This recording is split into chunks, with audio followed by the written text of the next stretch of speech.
Phone call नहीं की और अचानक चली आई। कोई बात हो गई क्या? हाँ मम्मी, ऐसा ही समझ लो, बहुत बात हो गई है। अब मम्मी मैं वहाँ पे नहीं जाऊँगी, बिल्कुल नहीं जाऊँगी मैं। निकिता बेटी हमको साफ साफ बताओ, कौन सी बात हो गई? अब तुम मुझे बहुत परेशान दिख रही हो। तुम ऐसे परेशान नहीं होती हो, कोई ना कोई बात तो है। बताओ मुझे, मैं तुम्हारी माँ हूँ, बताओ।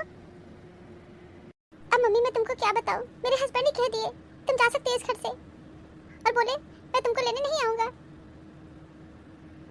तुम्हारे हस्बैंड की इतनी हिम्मत, तुमको जाने को कह दिए? आखिर कौन सी बात हो गई? तुम अपने से कोई लड़ाई झगड़ा तो नहीं की हो ना? शादी की है, शादी कोई तमाशा नहीं होता है कि तुमको इस घर से निकाल देंगे। आखिर वो तुमको निकाले क्यों और तुमको जाने को कहे क्यों, मुझे बताओ। निकिता आंसू मत बहाओ, आंसू बहाने से काम नहीं चलेगा, समझ गई? मुझे बताओ कौन सी प्रॉब्लम हो गई और तुम अपना अच्छा खासा घर छोड़ के यहाँ चली आई। अच्छे घर में तुम्हारी शादी किए हैं और दामाद जी तुमको पसंद किए थे, तुम्हारी सुंदरता को देख के तुमसे शादी किए थे, और तुमको इतना प्यार भी करते हैं। तुम्हें बताती है, तुमको पैसा रुपया सब कुछ देते हैं, तुम जो कहती हो वो तुम्हारी सारी बात मानते हैं। ये सब सोच के मैं बहुत खुश थी, लेकिन कौन सी बात हो गई, कौन सी आफत आ गई, बताओ आगे। अब क्या बताएं मम्मी, अच्छे घर में तो मेरी शादी की हो और मेरे हस्बैंड भी मुझे बहुत मानते हैं और मेरा सब कहना मानते हैं, मगर वो चंडाली ननद आ गई है ना, आ गई है, उनके पति खत्म हो गए, चली आई, आके टिकी हुई है। मम्मी हम नहीं चाहते हैं कि मेरी ननद मेरे घर में रहे, हमको उनको देख के बहुत गुस्सा लगता है, टिक गई हैं। हम चाहते हैं कि वो उस घर में न रहे। बस मम्मी इसी बात को लेकर के मेरा और मेरे हस्बैंड से चिक चिक चिक चिक हुआ है। मेरे हस्बैंड साफ साफ कह दिए मेरी बहन इस घर में रहेगी। मैं भी बोल दी मम्मी वो रहेंगी तो मैं नहीं रहूँगी। बस क्या था मम्मी, घर छोड़ के चले आए। अच्छा तो ये बात है, तुम्हारी यहाँ तो प्रॉपर्टी लेके गई हो और तुम कुछ गलत भी नहीं कही हो। और वैसे भी लड़कियों का गुजारा मायके में नहीं होता है। बहुत अजीब है तुम्हारी आदत, पता नहीं क्यों रह रही है अपनी बेइज्जती करवाने के लिए। अकल अकल इस घर में हो रहा है अलग, और तुम्हारे हस्बैंड को तो अपनी बहन की बहुत पड़ी है। तुम कुछ गलत नहीं की निकिता, बहुत अच्छा की हो, अच्छा की चली आई। पति को मुट्ठी में रखो, हाथ से निकलने ना पाए। हाँ दिखा दो कि तुम्हारे बिना रह सकते हैं, आएंगे तुम्हारे पीछे पीछे देखना। बहुत अच्छा की हो, हम बहुत खुश हैं, बढ़िया काम की हो, चली आई। और तुम भी कह दो मैं तुम्हारे पास तभी आऊंगी जब तुम्हारी बहन चली जाएंगी। अपने पति को मुट्ठी में रखना बहुत जरूरी है, वैसे भी तुम्हारे पति सारा कहना मानते हैं, तुम्हें सब पैसा रुपया भी देते हैं। अच्छा ये बताओ पैसा वैसा दिए कि नहीं? नहीं मम्मी मुझे ये बोले हैं तुम जाओ, तुमको पैसे रुपए की कोई कमी नहीं होगी, पैसे हम भेज देंगे। निकिता ये तो बहुत अच्छा हुआ, हाँ तुम पैसे वैसे ले लिया करो। नहीं मम्मी पैसे वैसे की चिंता नहीं है, पैसे तो हमको देते ही रहते हैं और मेरे बैंक अकाउंट में भी पैसे हैं, पैसे ऐसी की बात नहीं मम्मी। लेकिन बस मुझे बुरा ये लगा, मेरे हस्बैंड मेरा सब कहना मानते हैं मगर ये कहना नहीं माने मेरा, मुझे बहुत बुरा लगा है मम्मी। बिल्कुल बुरा लगना चाहिए, बहुत गलत किए हैं तुम्हारे हस्बैंड, बहुत गलत किए हैं। उनको कह दो कि हम घर में तभी आएंगे जब तुम्हारी बहन वहाँ से चली जाएंगी। और तुम्हारी ननद कितनी कमीनी है भाई, अब भौजाई के जीवन में कला कलेश करवा रही है, बैठी है एक लड़की को लेकर के। कब चली जाए यहाँ से, बहुत बड़ी डाइन है, आ गई दरवाजे पे। इसी बात का तो दुख है मम्मी, वो मेरा कहना नहीं सुनते हैं और मेरा मन बहुत परेशान है, क्या करूं मम्मी। और समझ तुम यहाँ पे क्यों खड़ी हो, जाओ दीदी के लिए चाय बना के ले आओ ना। मम्मी दीदी को ससुराल बहुत अच्छा मिला है, उस घर के लोग बहुत अच्छे हैं और इनके हस्बैंड कुछ गलत नहीं कर रहे हैं, बल्कि मम्मी तुम गलत शिक्षा दे रही हो दीदी को। तुमसे यही कहेंगे मम्मी दीदी का घर मत बिगाड़ो। तुम फिर बोलने लगी, मुझे समझ में नहीं आता है कि तुम मेरी सगी बहन हो या सौतेली। मम्मी तुम्हें बताओ ये मेरी सगी बहन है, ये मेरी तरफदारी नहीं करती है, मेरे ससुराल वालों का पक्ष ले रही है। समझा तुम चुप रहो, दीदी तुम्हारी कुछ गलत नहीं कर रही है, सही कर रही है। अरे बिटिया तुम्हारी सगी बहन है, कुछ ज्यादा बोल रही है, और ज्यादा ना बोलो, जा चाय पानी बना के ले आओ। और निकिता कुछ गलत नहीं कर रही है, सही कर रही है, पति को हमेशा काबू में रखना चाहिए। मम्मी तुम्हारे अंदर से भी ना इंसानियत खत्म हो गया है, तनिक भी इंसानियत नहीं है। मम्मी तुम ही बताओ, इनकी ननद कम उम्र में विधवा हो गई, एक छोटी सी बच्ची को लेकर सफर कर रही है, और वो मायके में नहीं रहेंगी तो कहाँ जाएंगी। और मम्मी दीदी वहाँ पे इतने अच्छे से रहती हैं, देर तक सो के उठती हैं 10-11 बजे, इनको वहाँ पे किसी चीज़ की कोई कमी नहीं है। इनके हस्बैंड पैसा रुपया सब कुछ देते हैं, इनको घुमाने फिराने सब कुछ। इनका कहना मानते हैं, कहने का मतलब है मम्मी इनकी सारी आवश्यकताओं की पूर्ति होती है, इनको कोई कमी ही नहीं है। फिर अपना घर पता नहीं क्यों छोड़ के चली आई, इनको क्या दिक्कत है? इतना बड़ा घर है, इनकी ननद रह रही है एक बच्ची को लेकर के, वो इसको पढ़ाने जाती है, अपना खर्चा सब चला रही है, फिर भी इनको दिक्कत है। मम्मी क्या शिक्षा मत दो प्लीज प्लीज मम्मी, दीदी घर मत तोड़ो। देख रही हो मम्मी समय कितना बोल रही है। हाँ देख रहे हैं, सब सुन भी रहे हैं। जाओ जो कह रहे वो करो, ज्यादा बोलने की जरूरत नहीं है। कुछ कहना ही बैठे, मम्मी भी सुनने को तैयार नहीं है, दीदी तो सुन ही नहीं रही है। अपना अच्छा खासा घर छोड़ के बेमतलब का यहाँ चली आई। गायत्री तुम तो बड़ी स्मार्ट हो गई हो, बिटिया शादी अच्छे घर में की हो। अब सास को भी तो स्मार्ट बनना ही है, बहुत ज्यादा स्मार्ट मत बनना, आजकल बड़ा गड़बड़ हो रहा है। हाँ दमाद सास को ही लेके निकल रहे हैं। आपकी भी ना दीदी हंसी मजाक की आदत गई नहीं है। आप भी इस उम्र में हम किसी साथ जाएंगे, बुढ़ापा में बुढ़ापा आ रहा है, आप भी ना मजाक बहुत अच्छा करती हैं। नहीं गायत्री हम तो वही कह रहे हैं जो हमारे समाज में हो रहा है। अब तुम भी टीवी भी देखती हो, सुनी होगी मोबाइल पे यूट्यूब पे, सास दमाद के साथ भाग गई। हमारे समाज में ये जो हो रहा है अच्छा नहीं हो रहा है। मैं तो दांतों तले उंगली दबा ली, बड़ी शर्म आई हमको। चली जाती, उनको भागना ही था, किसी और के साथ भाग जाती, लेकिन दामाद के साथ ही भाग गई। बहुत गलत हुआ है, हम ये सब चीज अच्छा नहीं मानते हैं, हमारे समाज में ये सब नहीं होना चाहिए। अब निकिता तुम कब आई? मौसी जी मैं 4 दिन पहले आई हूँ।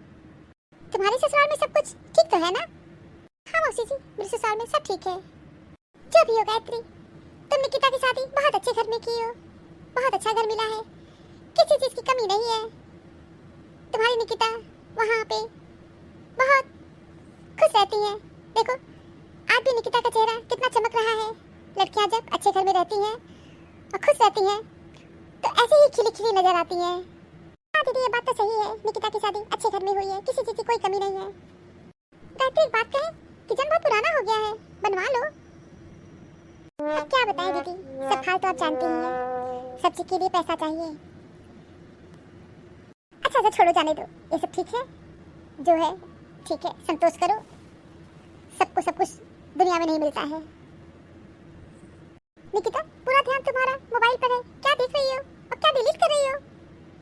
अरे कुछ नहीं मौसी जी, मेरे हस्बैंड है ना वही मैसेज कर रहे हैं और मैं डिलीट कर दे रही हूँ। अच्छा हाँ तुम्हें बहुत फोन कॉल भी सुबह आ रहा था और तुम बार बार काट दे रही थी। मैं बाहर थी, बार बार 3-4 बार फोन कॉल आया था ना? हाँ मौसी जी वही मेरे हस्बैंड ही करते हैं। तो तुम बात क्यों नहीं करती हो, कर लिया करो बात, गुस्सा हो के आई हो क्या? मम्मी जी हम पूछने आए हैं आज खाना में क्या बनेगा। तो महारानी अभी आ रही है, मेरी बहन कब से आई है? मम्मी जी मैं कपड़े धुल रही थी। हाँ कपड़े धुल रही थी ना, बहुत बड़ा काम कर रही थी, वॉशिंग मशीन में धुल रही थी। कुछ हाथ से धुलना होता है क्या? अपने घर में तो तुम वॉशिंग मशीन कभी देखी ही नहीं रही होगी। अब खड़ी होकर मेरा मुंह मत देखो, 4 कप चाय बना के ले आओ। और हाँ महारानी फोन पे बातें मत करने लगना, इनकी मम्मी का फोन हमेशा आ जाएगा। क्यों मुझे बार बार फोन कर रहे हो? मैं कह दी ना मैं नहीं आऊंगी। गायत्री एक बात कही, बुरा नहीं मानोगी? नहीं दीदी आपकी बात का बुरा क्यों मानूंगी, आप मेरी बड़ी बहन है, बताइए। गायत्री तुम मुझे बहुत परेशान लग रही हो और मैं जब से आई हूँ तुम बहुत गुस्से में हो, क्या बात है बताओ मुझे। कुछ नहीं दीदी कुछ नहीं। कुछ नहीं कैसे मम्मी, क्या झूठ बोल रही हो? सौम्या तुमको मना की है ना, बड़ों के बीच में नहीं बोलते हैं। अरे गायत्री बोलने दो, सौम्या क्या कहना चाह रही है? मौसी जी दीदी को बहुत अच्छा ससुराल मिला है, आप भी जानती हो इतना अच्छा घर मिला है, फिर भी दीदी बिना वजह गुस्से में यहाँ पे चली आई है।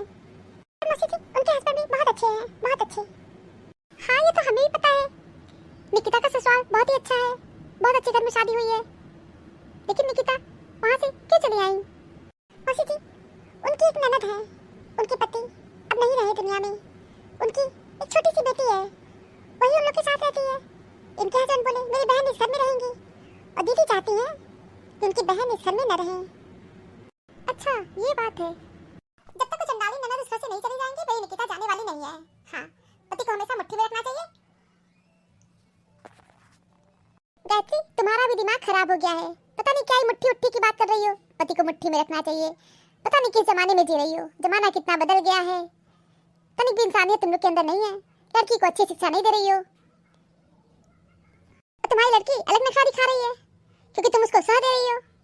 गायत्री, तुमको तो बोलने का तमीज ही नहीं है। क्या दीदी, आप भी मेरा पक्ष नहीं ले रही हैं? हाँ, हम नहीं ले रहे तुम्हारा पक्ष, क्योंकि गायत्री तुम गलत हो और तुमसे यही कहेंगे लड़की को अच्छी शिक्षा दो। तुम मुझे बताओ, भगवान न करे, भगवान न करे, अगर तुम्हारी बेटी के साथ अगर गलत कुछ हो जाए तो क्या करोगी? अपनी बेटी को अपने पास नहीं रखोगी? हर इंसान अगर थोड़ी देर के लिए ये सोच ले कि ऐसा दुख मुसीबत मेरे साथ होता तो क्या होता, गायत्री जवाब मिल जाएगा। इतना इंसानियत तो रखो अपने अंदर। उसकी ननद कितनी दुखी, कितनी परेशान है, एक छोटी सी बच्ची को लेके रह रही है। यहाँ तुम्हारी बेटी एकदम गलत है। अपनी बहू को देख लो, कितनी सभ्यता के साथ आई थी, आज भी सर पे पल्ला रख के है। वो चाहती तो तुम्हारी बात का जवाब दे सकती थी, लेकिन नहीं बोली। और तुम बोली वॉशिंग मशीन में कपड़े धोने में मेहनत नहीं लगता है? क्यों नहीं लगता है? इसमें निकालो, उसमें डालो, इसमें निकालो, उसमें डालो, उसमें भी मेहनत लगता है। लेकिन तुम अनाप शनाप उसको सुना दियो। चाहती वो तुमको जवाब दे सकती थी, लेकिन उसको संस्कार ऐसे मिले हैं, नहीं दी जवाब। गायत्री, कुछ अच्छा करके देखो। अच्छा करोगी, चेहरे पे खुशी रहेगी, प्रसन्नता रहेगी। इसमें तुम्हारे चेहरे पे एक प्रायश्चित नजर आ रहा है, क्योंकि कहीं ना कहीं तुम भी गलत कर रही हो, और गलत करोगी कभी खुश नहीं रहोगी, इतना जान लो। नहीं, अगर तुम्हारा परेशान करता, मारता पीटता, ससुराल के लोग अच्छे नहीं होते, पैसा रुपया नहीं देते, तुम्हारी बेटी की आवश्यकताओं की पूर्ति नहीं करती, तब निकिता वहाँ नहीं रहती तो अच्छा होता। लेकिन वहाँ पे ऐसी कोई प्रॉब्लम नहीं है, और तुम्हारी निकिता अपनी मनमानी भी करती है। 10-11 बजे सो के उठेंगी। ससुराल के लोग कभी कोई शिकायत नहीं करते हैं, फिर भी तुम निकिता को ससुराल नहीं भेज रही हो, और गुस्से में वो यहाँ पे चली आई। गायत्री, तुम मेरी छोटी बहन हो, हम तुम्हारा भला चाहते हैं, इसलिए ठंडे दिमाग से सोचो और सही फैसला लो। अपनी ही बेटी का घर मत बिगाड़ो। अपनी बेटी से कहो वो जाए ससुराल, अपने पति के पास, अपने पति का कहना माने। और इस तरह लड़ाई झगड़ा करके कोई ससुराल से नहीं आता है। ठीक है, कहेंगे निकिता से, समझाएंगे उसको। अरे सौम्या, कहाँ जा रही हो? एक गिलास पानी ले आओ जरा, मेरा गला सूख रहा है। अभी आ रहे मौसी जी। वैसे मौसी जी, मैं किचन में जा रही थी भाभी के साथ हेल्प करने। बहुत अच्छी बात है सौम्या, तुम बहुत अच्छी हो। थैंक यू मौसी जी। मैंने अक्सर पाया है, जब किसी को किसी से रिश्ता खत्म करना होता है, तब सबसे पहले वो अपनी जुबान की मिठास खत्म कर देता है। Thank you for watching this video. Video अच्छी लगी हो तो लाइक और शेयर करना ना भूलें। चैनल को सब्सक्राइब नहीं किया है तो फटाफट सब्सक्राइब कीजिए। मिलते हैं अगली वीडियो में एक नई स्टोरी।